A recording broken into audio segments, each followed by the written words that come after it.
Bien le bonsoir. Les titres de ce 20h, enquête sur l'enrichissement illicite et audition en cours. Le maire de Ziguinchor était l'invité des enquêteurs cet après-midi. Abdoulaye Baldé retrouve son domicile avec sérénité, dit-il. Résultat des législatives, c'est officiel, la coalition Benno Bokk Yakaar remporte 119 sièges. Le Parti démocratique sénégalais dénonce une fraude et annonce un recours. La Commission nationale de recensement des votes a rencontré la presse cet après-midi. Hôpital général de Grand Yoff, la patientèle en danger pendant tout le séjour médical dans l'établissement.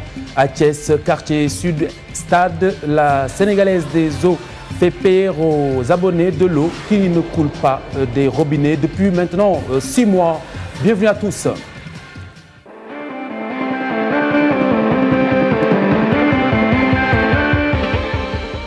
Mesdames, Messieurs, bonsoir. Les auditions à propos de la gestion de biens publics et de l'enrichissement illicite.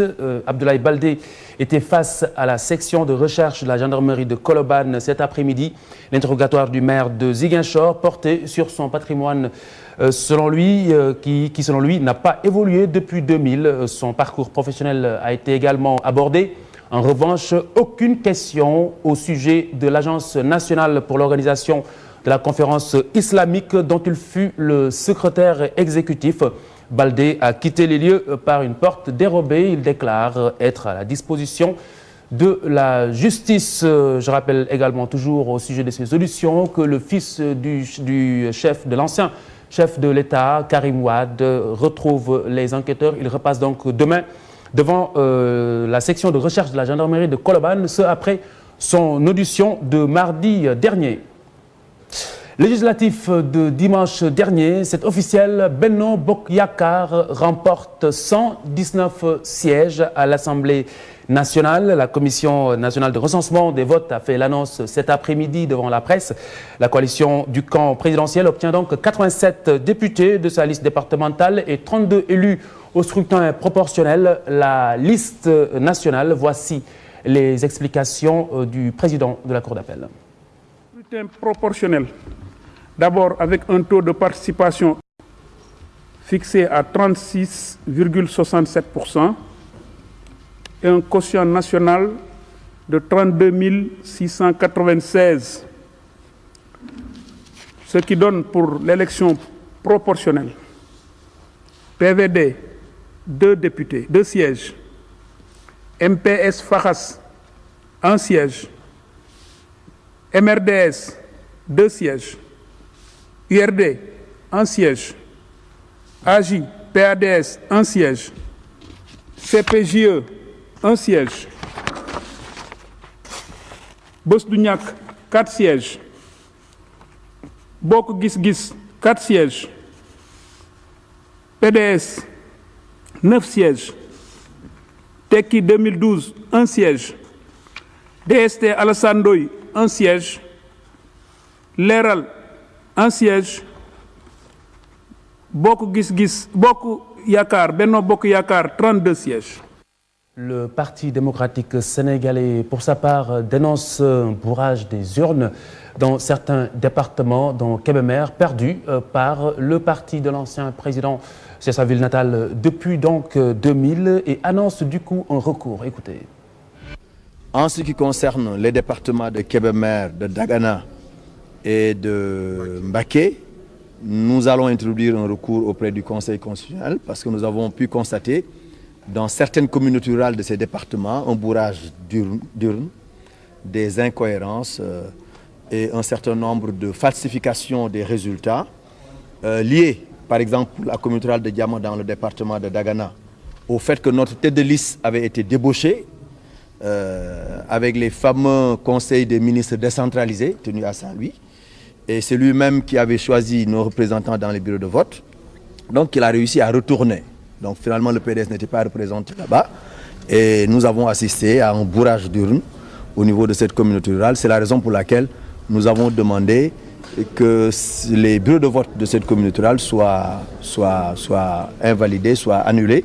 Il en est de même pour la communauté rurale de Tchep dans le département de Kébémer et la communauté rurale de Sadio dans le département de Mbacké. Donc en ce qui concerne ces 3 départements-là, Donc, autrement dit, 9 députés qui sont encore en suspense. L'Assemblée nationale donc accueille 150 députés, ce pour un mandat de 5 ans.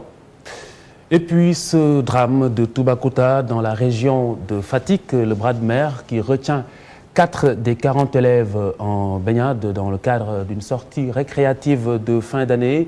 Les identités des 2 filles et 2 garçons n'ont pas été révélées. Ibou Diouf nous en dit plus dans nos prochaines éditions. La noyade a eu lieu donc hier. Radiodiffusion, télévision sénégalaise, les travailleurs menacent de mettre en veilleuse le système audiovisuel sur l'ensemble du territoire national. Le personnel de la RTS a tenu un sit-in ce mercredi pour exiger le règlement de reliquat de frais de mission, mais également et surtout le départ du directeur général Babacar Diagne. C'est un sujet de Maimouna Ndiaye et Alioune Diagne. Les travailleurs de la section Synpics de la RTS, radio-télévision sénégalaise, en mouvement d'humeur. Ils exigent le paiement immédiat de leurs ordres de mission et reliquats, entre autres. Le mois passé, on a eu des retards de salaire. C'est pas fréquent. On se dit c'est un accident, peut-être que ça va passer. Ce mois-ci, c'est le fonds commun qui devait être payé qui n'est pas payé. Pendant ce temps, depuis 2009, les reliquats de frais de mission ne sont pas payés aux travailleurs. Ça fait plus d'une centaine de millions dus aux travailleurs de 2009 à 2012. Aujourd'hui, nous avons notre IPM à qui la RTS doit 60 millions au moins.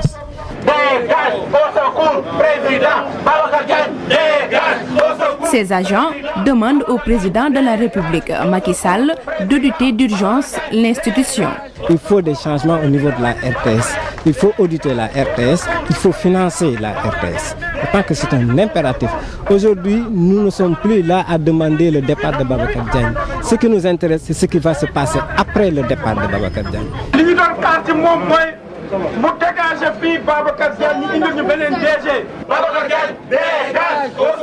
Ils exigent également la démission du directeur général Babacar Diagne dans l'intérêt des travailleurs. La RTS presque compte plus de 800 agents. Même les 400 agents ne viennent pas travailler. Il y a certains, presque plus de 400 agents qui restent chez eux et qui ne viennent pas travailler et qui perçoivent au moins 800 000 ou 900 000 de salaire par mois. Donc nous, ce que nous demandons en premier lieu, c'est le départ de M. Babacar Diagne. Babacar Diagne, dégage, au secours, président, Babacar Diagne, dégage. La section Synpics de la RTS menace de paralyser l'ensemble du réseau du service public, si toutefois des négociations ne sont pas engagées. Babacar Diagne, le directeur général sur la sellette, réagit. Le DG n'a pas pipé mot au sujet justement de son départ que ces travailleurs exigent à propos en revanche des primes et autres frais de mission. Il déclare que la santé financière de la boîte impose la priorité au règlement des salaires à la fin de chaque mois. Écoutez-le. Nous ne pouvons pas payer la prime avant le salaire. En période de rareté de ressources financières, vous mettez forcément à priorité les salaires. Et entre la fin du mois et le 5 du mois, mieux vaut se concentrer sur le salaire et payer d'abord les salaires avant d'envisager à payer une prime. C'est simplement ça le problème. Nous venons de terminer le paiement des indemnités pour la campagne électorale. Nous avons payé jusqu'à samedi entre 400 et 600 000 francs par agent. Et ce début de semaine, nous avons entamé le paiement des salaires. Et j'ai dit, il faut simplement qu'on puisse envisager après le paiement des fonds communs. C'est simplement ça. Un directeur général est l'employeur. Par rapport à eux, je suis l'employeur. Moi, je m'occupe des emplois ici à la RTS. Donc, ce sont mes employés. Je suis l'employeur délégué. Mais un syndicat ne peut pas nommer un directeur général ou nommer un directeur général. Il faut quand même qu'on respecte cela. Je pense qu'il y a des prérogatives qui reviennent à d'autres qui ne reviennent pas du tout à un syndicat. Et sur cela, vraiment, je n'ai rien à dire. Je ne leur donne pas le droit de parler de cela d'abord pour commencer. Et s'ils en parlent, tant pis pour eux. Parce que, encore une fois, je ne discuterai pas cela avec eux. Je ne discuterai pas cela avec eux. Il y a un directeur général de la RTS. Augmentation du prix du pain, il en a été beaucoup question cette semaine. Les boulangers évoquent une autre raison Après le démenti des meuniers concernant la hausse du prix du sac de farine, il souligne que la fabrication de la baguette est assez coûteuse, ce qui justifierait une intervention du gouvernement. Fatou Kinedem Atanarba. Les consommateurs peuvent se rassurer. Pour cause, la hausse du prix du pain annoncée ces derniers jours n'est qu'une rumeur. Toutefois, les boulangers interpellés dénoncent les frais de fabrication de la baguette. Pour un sac de farine, on gagne à peine 3 000 francs. Et pour une boulangerie standard qui fait 10 sacs, ça fait 30 000 jours, vu les charges que ça comporte. Donc c'est vraiment insuffisant. Pour le gasoil, c'est du diesel oil. Chaque mois, on achète 3 000 litres, environ 2 millions. L'électricité, on paye en moyenne 500 000 mensuels. Le prix du sac de farine n'est pas fixe. En croire les boulangers, comme il l'a fait sur le prix du pain, l'État doit homologuer celui du blé qui actuellement connaîtrait une hausse sur le marché international. Il y a à peu près un an, la tonne de blé était à 180 €. Ils n'ont pas voulu diminuer la farine, prétextant qu'ils avaient des stocks. Mais actuellement, s'ils ont des stocks, donc je ne vois pas la question d'augmenter la farine parce qu'ils ont des stocks. Donc l'État doit homologuer le blé ou bien enlever complètement la TVA sur la farine.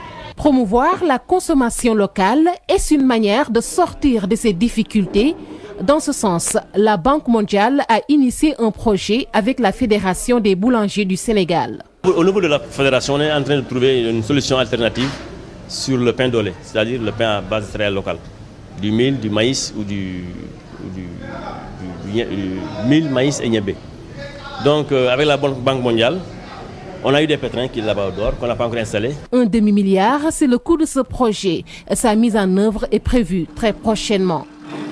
Fatou Kinedem, la Fédération nationale des boulangers du Sénégal, est catégorique. Cette hausse annoncée du prix du pain est bien plus que probable. Par contre, le président souligne que la responsabilité des boulangers n'est pas du tout engagée à ce sujet. Il incrimine plutôt les meuniers et dénonce même par ailleurs un deal, selon ses termes, entre l'ancien régime et ces derniers. Amadou Gaye au micro TFM de Birama Saounera. Nous avons dit non à cette hausse parce que en décembre, quand on réclamait la baisse du prix de la farine, parce que les cours mondiaux du blé avaient fortement baissé, l'ancien régime, en février, à la veille des élections, avait négocié avec ces mêmes meuniers, au lieu de diminuer 600 francs, au lieu de diminuer le prix de la farine par rapport aux cours mondiaux, ils ont diminué 600 francs. À la veille des élections, là où nous avions réclamé 6 000 francs. Nous venons de savoir qu'il y avait un deal, que je peux appeler un deal, entre l'ancien régime et les meuniers qui faisait que les 600 francs devaient être remboursés après les élections. Malheureusement, le nouveau régime ici présent a refusé cet état de fait pour ne pas rembourser ces meuniers. C'est pourquoi les meuniers voulaient augmenter le prix de la farine.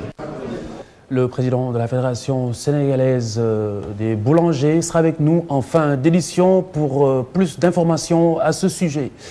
La thérapie empoisonnée à l'hôpital général de Grand Yoff, la patientèle quitte souvent l'établissement malade.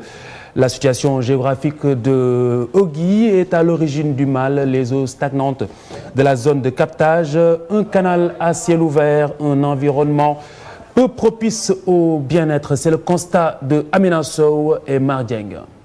L'hôpital général de Grand Yoff encombré par les eaux stagnantes. Ce canal destiné aux eaux de pluie est aujourd'hui le réceptacle des eaux usées issues des ménages. Le malheur de l'hôpital, c'est peut-être de cohabiter avec la zone de captage, n'est-ce pas? Ce qu'il faudra noter, c'est que la zone de captage est le point le plus bas de Dakar, si bien qu'en saison de pluie, toutes les eaux de l'aéroport en passant par Yoff convergent naturellement vers le point le plus bas. Mais en plus de ça, c'est un canal où beaucoup de riverains se sont branchés de façon clandestine, n'est-ce pas, pour évacuer leurs eaux usées. Dans cette atmosphère, l'hôpital court des risques. L'hôpital est envahi en permanence de moustiques. donc qui constitue une nuisance, n'est-ce pas, pour l'ensemble des malades qui viennent en consultation et des malades hospitalisés. Et sur l'effet du vent, n'est-ce pas, l'hôpital sent mauvais, n'est-ce pas, par endroits à cause, n'est-ce pas, de ces odeurs. Les maisons environnantes subissent les mêmes encombrements. Non seulement l'odeur du canal, mais il y a tellement de moustiques pendant l'hivernage et après l'hivernage. On fait tout dans notre maison pour ne pas avoir cette odeur. Des mesures préventives sont certes prises, mais elles s'avèrent minimes. En permanence, nous, à notre niveau, nous faisons des opérations, n'est-ce pas, de lutte contre ces moustiques à l'intérieur comme à l'extérieur. Mais cela ne suffit pas parce que cet espace est trop large, 3,5 hectares. Donc il faut que, n'est-ce pas, les autorités nous aident sur le désherbage, sur le curage, n'est-ce pas, et sur la délarvation de ces maisons. Les habitants de Front de Terre et de Grand Yoff interpellent les autorités municipales. Des actions urgentes sont souhaitées avant les premières pluies dans la capitale sénégalaise.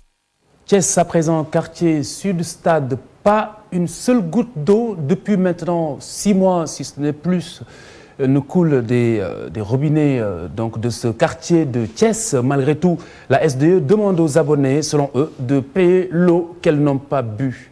Daniel Diouf, Moussa Sog. Nous sommes à Sud-Stade, dans Thiès commune ouest. Ici, le quotidien partagé, le manque d'eau. Depuis que nous avons aménagé ici, c'est les mêmes épreuves. Le manque d'eau, du matin au soir. Pas même de quoi se laver ou faire le linge.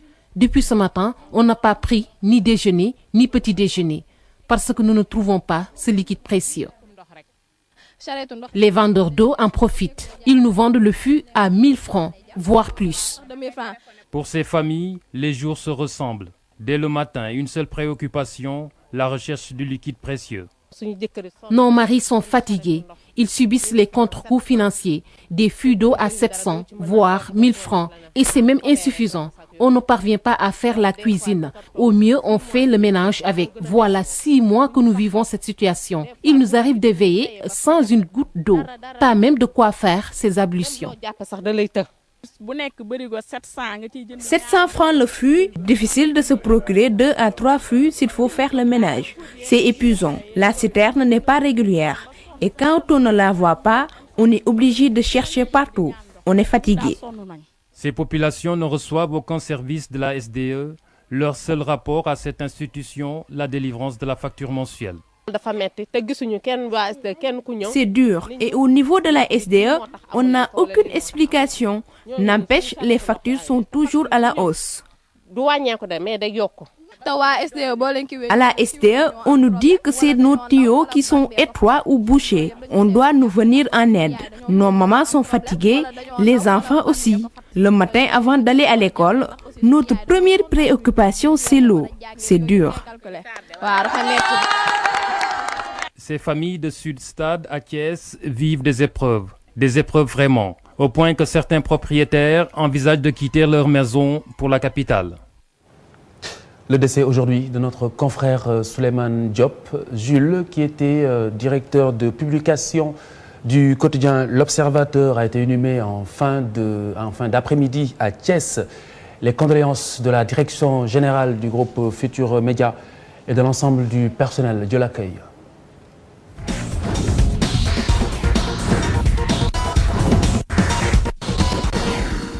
Avec moi, Pape Abdoulaye Der pour la page des sports. Bonsoir. Bonsoir Khalifa Diakhaté. Le football pour ouvrir avec l'US Ouakam, très proche de perdre son titre de champion du Sénégal. Le club de Ouakam s'est incliné hier 3-0 devant Niary Tally au stade Demba Diop. Un match émaillé d'incidents, comme nous le racontent Cheikh Sadibou Diarra et Fatou Bintou Konté. Entrée tambour battant dans le match. À la 10e minute, son milieu offensif, Toumani Diédhiou obtient un penalty que transforme Tirera. Niary Tally n'en reste pas là. Il pousse Pape Modou Ndiaye à marquer contre son camp à la 41e minute. Il mène 2-0 à la mi-temps. L'option tactique et la réussite sont à la base. On a suivi les consignes de notre coach. Il nous a dit tout simplement on ne doit pas perdre le match, on doit gagner. Nous avons eu la chance de marquer un premier but.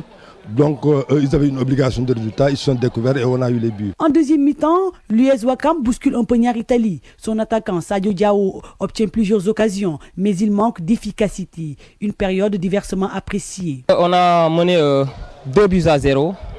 Ils vont se réveiller pour revenir au score, c'était ça.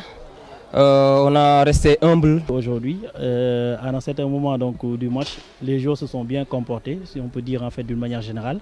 Mais malheureusement, nous avons perdu le match. Nous avons les possibilités en fait de recadrer le plus rapidement possible, de revenir donc, pour être champion du Sénégal. Mais à la 72e minute, la rencontre est interrompue pendant 10 minutes suite à des échauffourées. À la reprise, Toumani Diédhiou va marquer le 3e but de la victoire de Niaritali à la 90e minute. Un résultat qui le relance dans les playoffs. Je pense que nous avons toutes nos chances de les jouer et nous irons les jouer pleinement.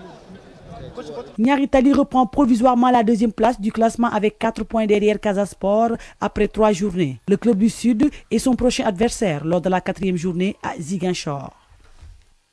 3e journée des playoffs de Ligue 1, décidément bien mouvementée. L'autre rencontre n'est pas allée à son terme à Ziguinchor. Casa Sport Djambar à égalité un partout dans les arrêts de jeu. Le juge assistant a été touché par des jets de projectiles. Vraisemblablement, pourquoi les arbitres de foot professionnels boycottent Ziguinchor.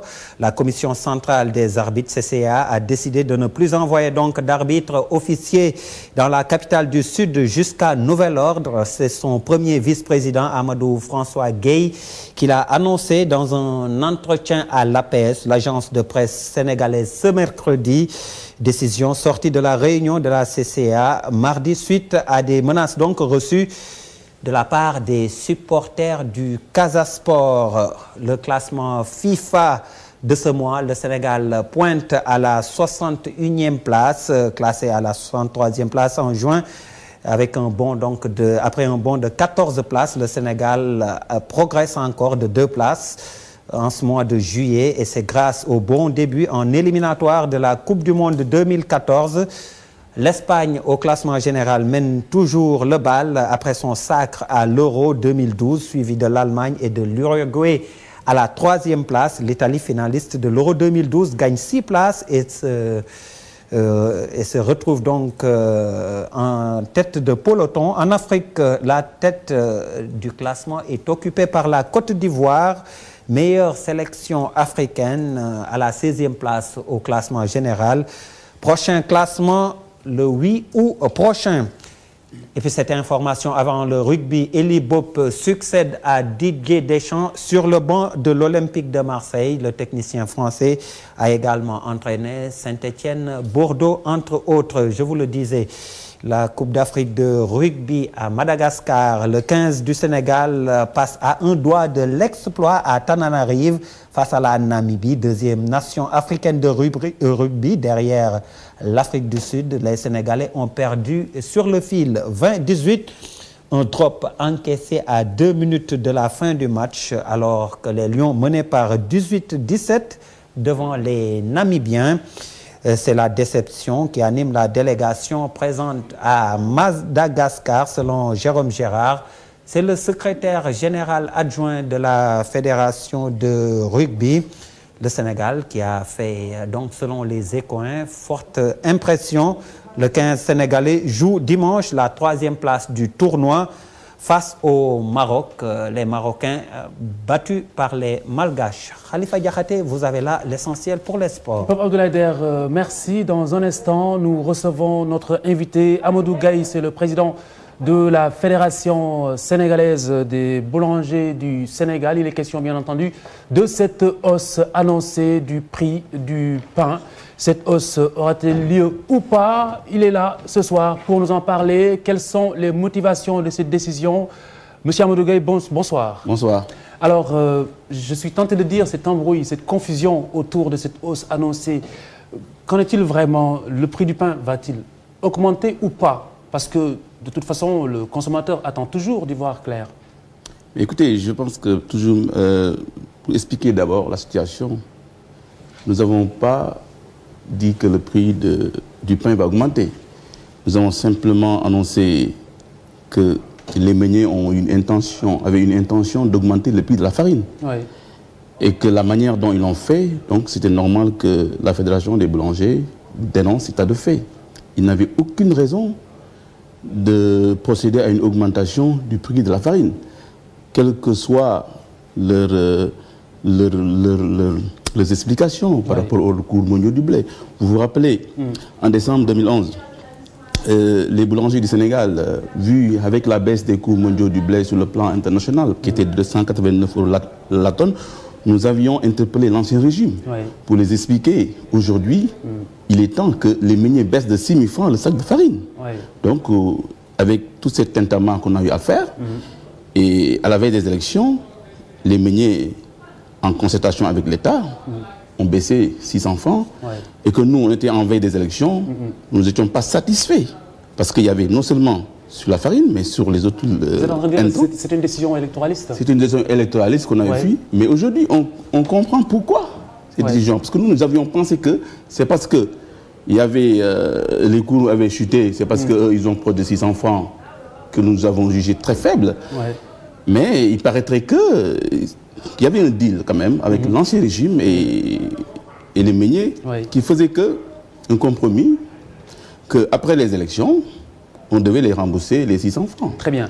Maintenant, état de fait, le nouveau régime arrive, qui joue la transparence, refuse catégoriquement cet état de fait, ce qui fait que les meuniers étaient obligés d'annoncer une hausse du prix de la farine, et nous avons immédiatement réagi. Alors justement, les meuniers ont réagi, ont porté ce démenti pour indiquer que le prix du sac de farine n'a pas du tout bougé. 20 000 francs, le prix reste le même. Écoutez, donc plus de raison de parler d'augmentation. Vous savez, nous n'avons jamais dit, nous, boulangers, qu'on va augmenter le prix comme ça. Sauf que derrière, vous parlez de charges, vous parlez de voilà, il y a beaucoup de fabrication. charges, tout cela.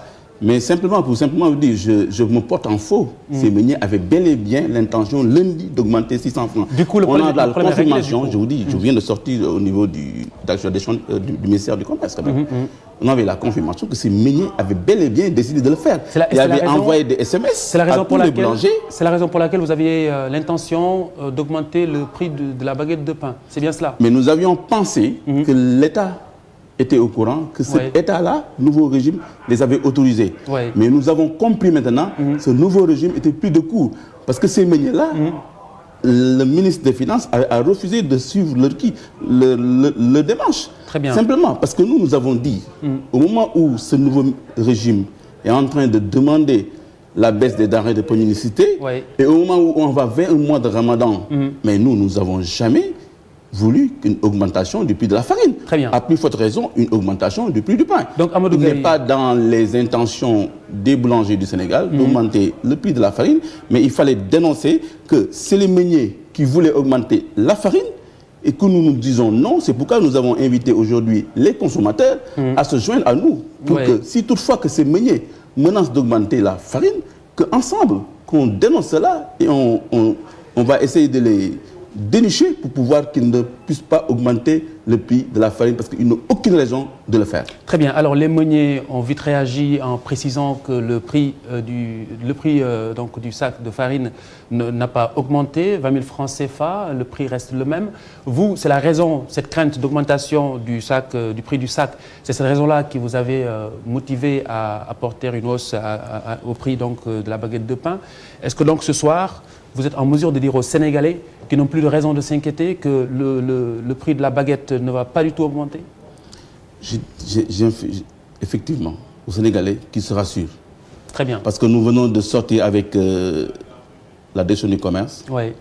Et aujourd'hui encore, avec le décès du ministre du Commerce, on a toutes les assurances que ces nouvelles autorités veulent vraiment régler définitivement le problème. Mais j'ajoute autre chose, que ces meuniers, au moment où ils réclament 600 francs sur une baisse, ils ont des pratiques commerciales peu orthodoxes parce qu'ils donnent des ristournes de 2 à 3% annuellement, qui est normal, mais en dessous, ils donnent ce qu'on appelle des primes de fidélité, de transport, de primes de qualité, qui fait que la baguette, la farine qui coûte 20 000 francs, revient à certains grossistes à 18 500 francs. Mais pourquoi ces gens-là qui peuvent donner en dessous 1500 francs gratuitement, peuvent se réclamer, dire aux Sénégalais, vous allez payer encore 600 francs de plus. De toute façon, la confusion, vous savez, il n'y a aucune meunerie qui ferme.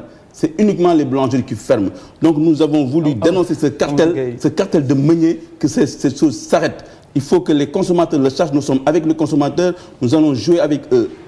Tout pour que le prix du pain ne bouge pas, pour que la farine aussi ne bouge pas. Et nous sommes confiants avec ces nouvelles autorités. Les meuniers ont souligné que le prix du sac de farine n'a pas du tout augmenté. Ce soir, vous venez d'entendre le président de la Fédération sénégalaise des boulangers qui déclare sur ce plateau de TFM qu'il n'est pas question d'augmentation du prix de la baguette de pain. Donc rassurez-vous, pas de hausse du prix de cette denrée. Mesdames, Messieurs, merci de nous avoir suivis. Bonsoir.